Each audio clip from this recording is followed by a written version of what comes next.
इस वीडियो के अंदर हमको विभाग डी का चैप्टर नंबर 13 तो चैप्टर नंबर 13 में से दो महत्वपूर्ण प्रश्न पूछे जाते हैं जिनकी आने की संभावना बहुत ज्यादा होती है।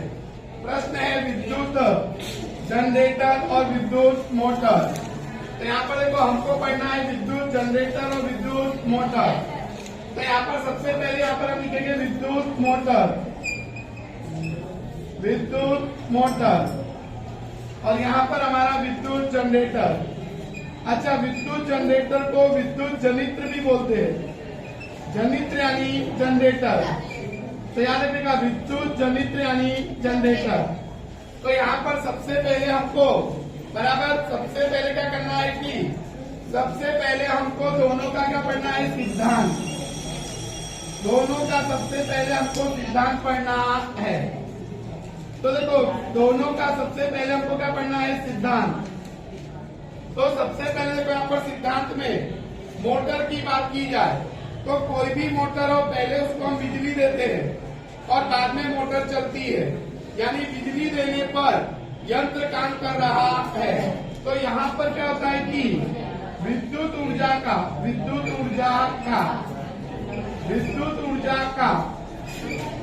यांत्रिक ऊर्जा में रूपांतर होता है।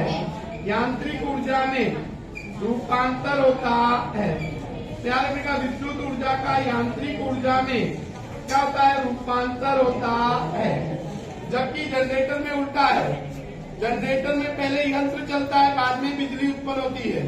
यानी यहाँ पर आएगा यांत्रिक ऊर्जा का विद्युत ऊर्जा में रूपांतर होता है। यांत्रिक ऊर्जा का विद्युत ऊर्जा में क्या होता है, रूपांतर होता है। तो याद रखने का कि सबसे पहले मोटर और जनरेटर का सिद्धांत। तो मोटर और जनरेटर का सिद्धांत क्या है, तो मोटर जो है वो विद्युत ऊर्जा का यांत्रिक ऊर्जा में रूपांतर करता है और जनरेटर जो है यांत्रिक ऊर्जा का विद्युत ऊर्जा में रूपांतर करता है। अब पढ़ेंगे हम इनकी आकृति और आकृति के साथ साथ हम इनका क्या करेंगे कि बराबर आकृति बनाते बनाते हम इनकी रचना लिखेंगे। आकृति बनाते बनाते इसकी हमको रचना लिखनी है। तो सबसे पहले हमको पढ़ना है विद्युत मोटर की आकृति। तो विद्युत मोटर की आकृति बनाते बनाते हमको उसकी रचना लिखनी है। तो क्या लिखने का कि तांबे के एक सीधे तार को आयताकार स्वरूप में मोड़कर कुंडली ABCD बनाई जाती है। आकृति में दर्शाए अनुसार तांबे के एक सीधे तार को आयताकार स्वरूप में हम मोड़कर कुंडली क्या बनाते हैं, ABCD। फिर क्या करते हैं कि कुंडली को चुंबक के दो ध्रुवों के बीच में रखा जाता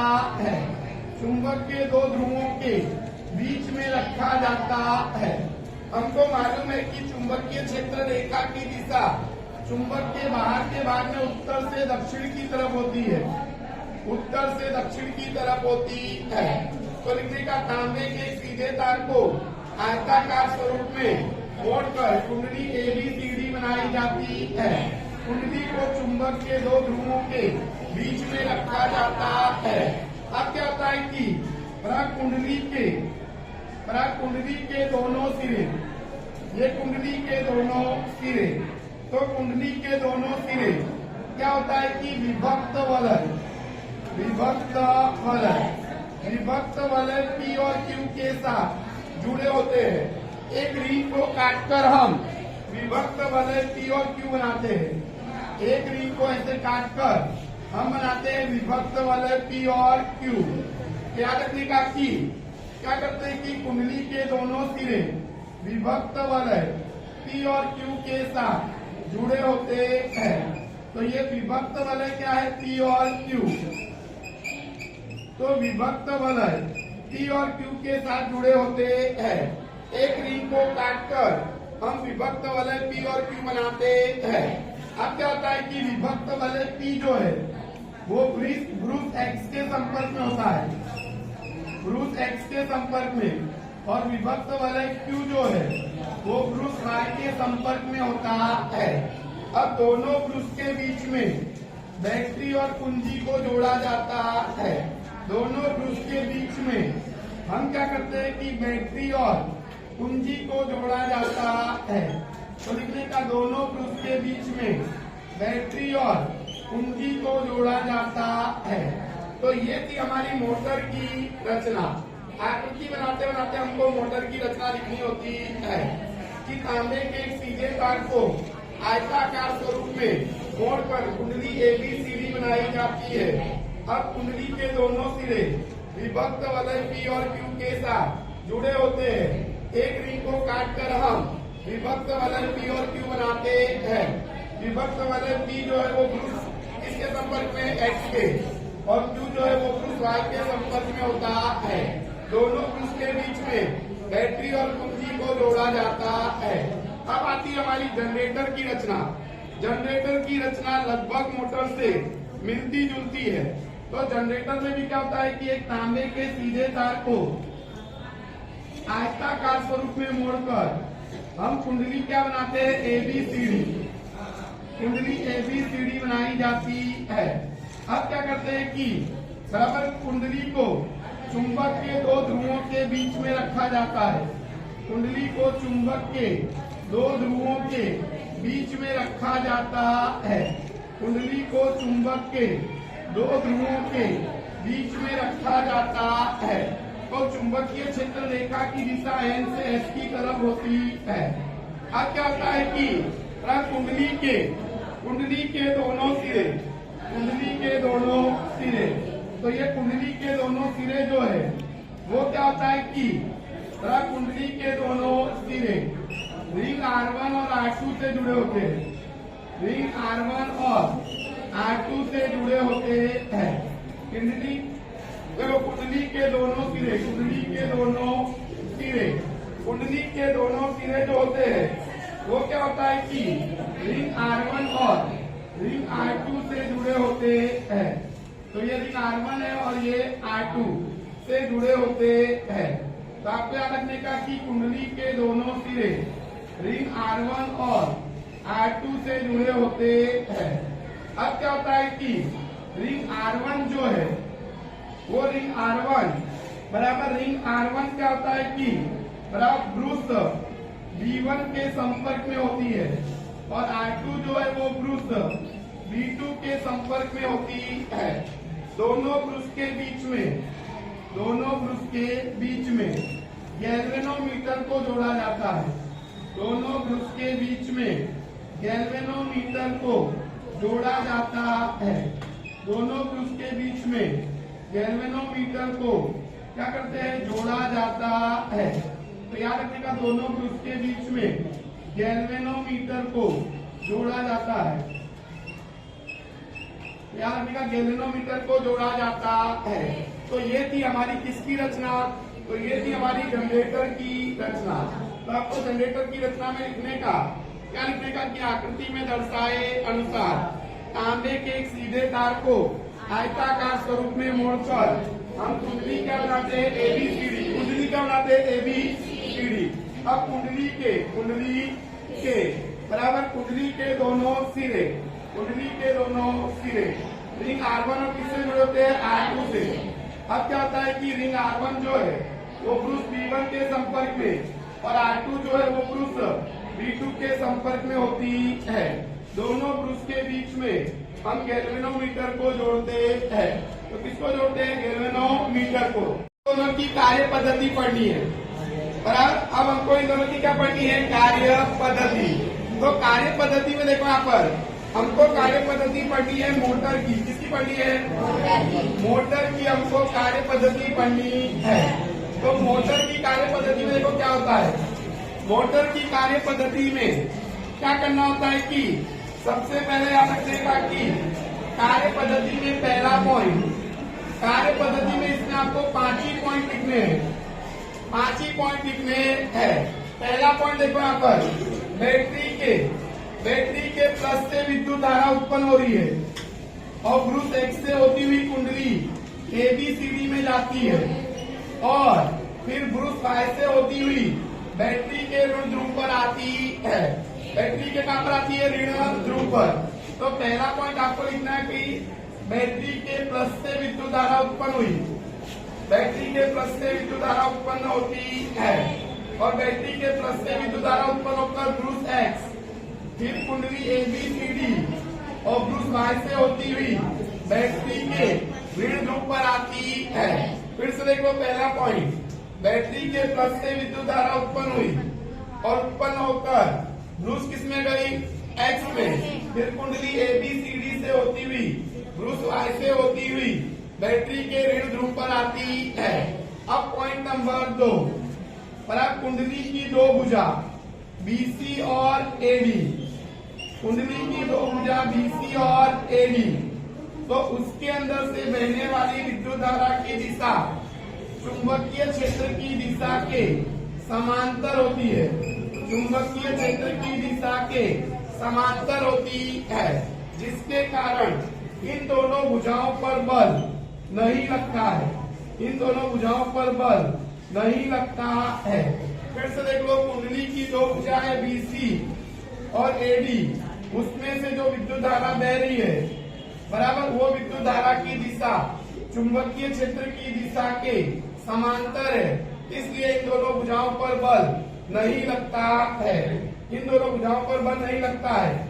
लेकिन कुंडली की बाकी की दो भुजाएं AB और CD, तो बाकी की दो भुजाएं AB और CD, तो AB और CD जो है उसमें से जो बहने वाली विद्युत धारा की दिशा है वो विद्युत धारा की दिशा चुंबकीय क्षेत्र की दिशा के, चुंबकीय क्षेत्र की दिशा के लंब होती है, जिसके कारण इन दोनों भुजाओं पर बल लगता है।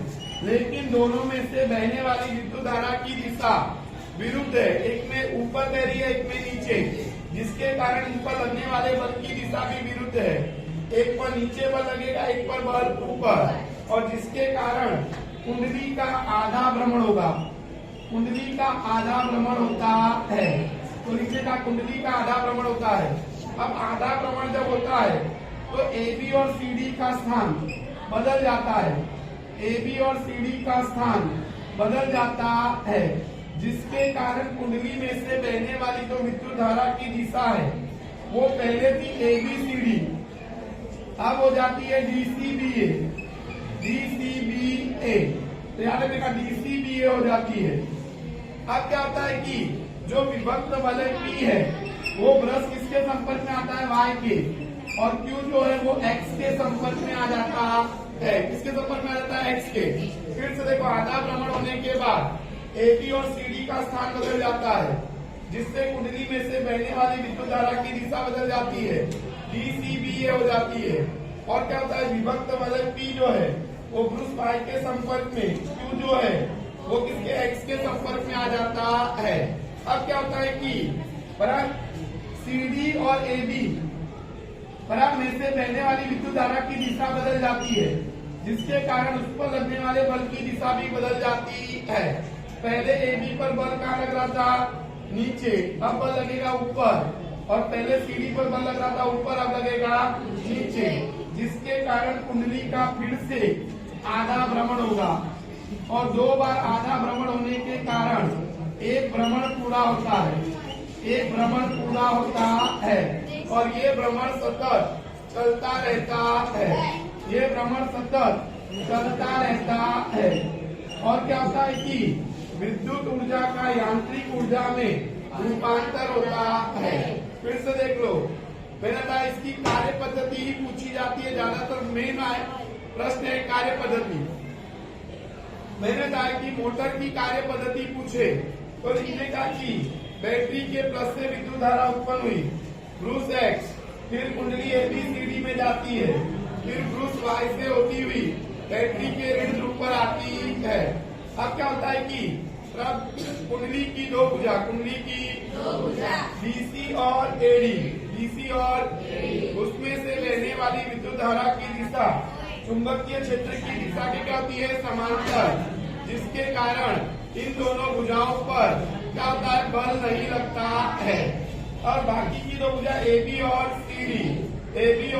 CD, जिसमें से बहने वाली विद्युत धारा की दिशा चुंबकीय क्षेत्र की दिशा के लंब होती है, जिसके कारण क्या होता है कि बराबर इन दोनों भुजाओं पर बल लगता है। परंतु AB और CD में से बहने वाली विद्युत धारा की दिशा विरुद्ध है, एक में ऊपर बह रही है, एक में नीचे, जिसके कारण लगने वाले बल की दिशा भी अलग है। CD पर बल ऊपर लग रहा है और AB पर नीचे, जिससे कुंडली का आधा भ्रमण होगा। अब कुंडली का आधा भ्रमण होता है तो AB और CD का स्थान बदल जाता है। AB और CD का स्थान बराबर AB की जगह पर CD आ जाता है, CD की जगह पर AB, जिसके कारण कुंडली में बहने वाली विद्युत धारा की दिशा बदल जाती है, DCBA हो जाती है। और विभक्त वादक T जो है वो पुरुष Y के संपर्क में, Q जो है वो X के संपर्क में आ जाता है। और CD और AB में से बहने वाली विद्युत धारा की दिशा बदल जाती है, जिसके कारण उस पर लगने वाले बल की दिशा भी बदल जाती है। और क्या होता है, फिर से कुंडली का आधा भ्रमण होता है और 2 बार आधा भ्रमण होने के बाद एक भ्रमण पूरा होता है। और ये भ्रमण सतत चलता रहता है और विद्युत ऊर्जा का यांत्रिक ऊर्जा में रूपांतर होता है। विद्युत ऊर्जा का यांत्रिक ऊर्जा में क्या होता है, रूपांतर। तो ये था हमारा मोटर की कार्य पद्धति। अब मोटर के उपयोग भी देख, पहले हम कार्य पद्धति पढ़ रहे थे। अब देखो यहाँ पर जनरेटर की कार्य पद्धति। जनरेटर की कार्य पद्धति मोटर से बिल्कुल सरल है। पर जनरेटर में क्या होता है कि जनरेटर की कार्य पद्धति, तो जनरेटर की कार्य पद्धति में हम क्या करते हैं कि कुंडली को चुंबकीय क्षेत्र में भ्रमण कराते हैं। कुंडली को चुंबकीय क्षेत्र में भ्रमण कराते हैं। कुंडली को चुंबकीय क्षेत्र में क्या करते हैं, भ्रमण। अब देखो कुंडली को हम चुंबकीय क्षेत्र में भ्रमण करा रहे हैं, यानी ऐसे घुमाएंगे। अब ऐसे घुमाएंगे तो क्या होगा कि जो AB भुजा है, जो AB भुजा वो ऊपर खिसकती है, यानी AB भुजा ऊपर खिसकती है और CD भुजा नीचे खिसकती है। CD भुजा नीचे खिसकती है, AB भुजा ऊपर खिसकती है, CD भुजा नीचे खिसकती है, जिसके कारण कुंडली में ABCD दिशा में प्रेरित विद्युत धारा बहती है। प्रेरित विद्युत धारा बहती है, जिसका अर्थ ये है कि इसका अर्थ ये होता है कि बाह्य परिपथ में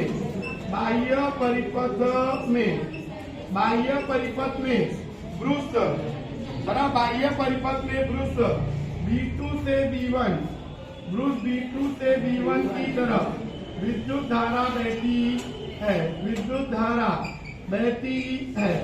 तो याद रखिएगा कि बराबर हमने क्या किया कि कुंडली को चुंबकीय क्षेत्र में भ्रमण कराया, तो AB भुजा ऊपर खिसकेगी और CD भुजा नीचे।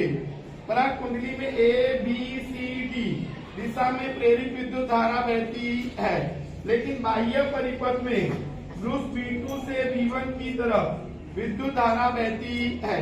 अब क्या होता है कि आधा भ्रमण होता है। आधा भ्रमण होने के बाद, आधा भ्रमण जब हो जाएगा, बराबर देखो यहाँ पर हमने कुंडली को चुंबकीय क्षेत्र में भ्रमण करा, AB ऊपर CD नीचे। अब आधा भ्रमण हो गया। आधा भ्रमण होने के बाद CD ऊपर खिसकेगा और AB नीचे।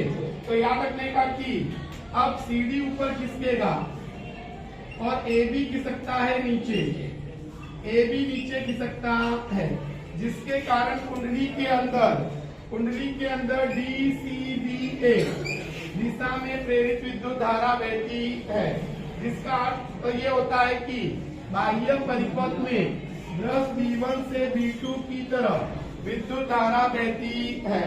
हर आधे भ्रमण के बाद विद्युत धारा अपनी दिशा बदलती है। हर आधे भ्रमण के बाद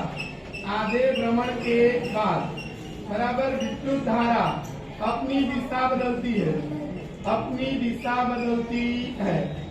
तो अपनी दिशा कैसे बदलती है, पहले उसकी दिशा थी ABCD, अब हो गई DCBA, फिर हो जाएगी ABCD, फिर हो जाएगी DCBA। तो हर आधे भ्रमण के बाद विद्युत धारा अपनी दिशा बदलती है, इसलिए इसको बोलते हैं AC जनित्र।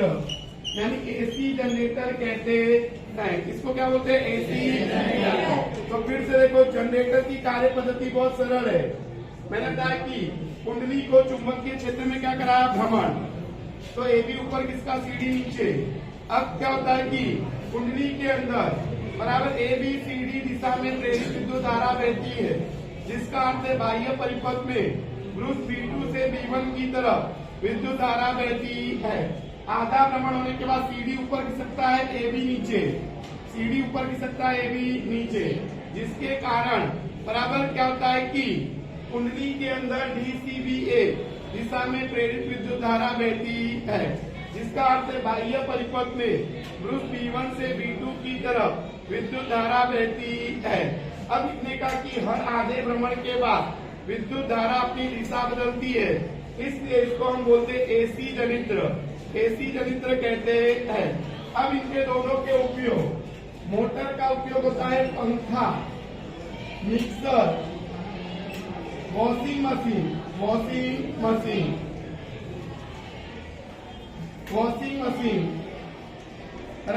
CD player, DVD player और कंप्यूटर में होता है। तो कंप्यूटर में इन सब में मोटर का उपयोग होता है। जनरेटर का उपयोग आएगा अस्पताल और सिनेमा घर में बिजली उत्पन्न करने में होता है। तो इस प्रकार से आपको बराबर परीक्षा के अंदर मोटर और जनरेटर का प्रश्न पूछे तो 3 तरीके से पूछेगा। पहला कि मोटर की खाली क्या करो कि आकृति बनाकर बराबर रचना कार्य पद्धति समझाओ, बराबर। अथवा ऐसा पूछे मोटर की बराबर आकृति बनाकर बराबर उसका सिद्धांत बराबर उसकी रचना और क्या पूछेगा कि उपयोग लिखो। अतः मोटर की आकृति बनाकर उसका सिद्धांत कार्य पद्धति और उपयोग लिखो। कतो पूरा पूछ लेगा, कतो कितने टुकड़े में पूछेगा? 2 कि मोटर की आकृति बनाकर सिद्धांत रचना लिखो और उपयोग लिखो, अथवा मोटर की आकृति बनाकर सिद्धांत कार्य पद्धति और उपयोग लिखो। इस तरीके से प्रश्न पूछता है।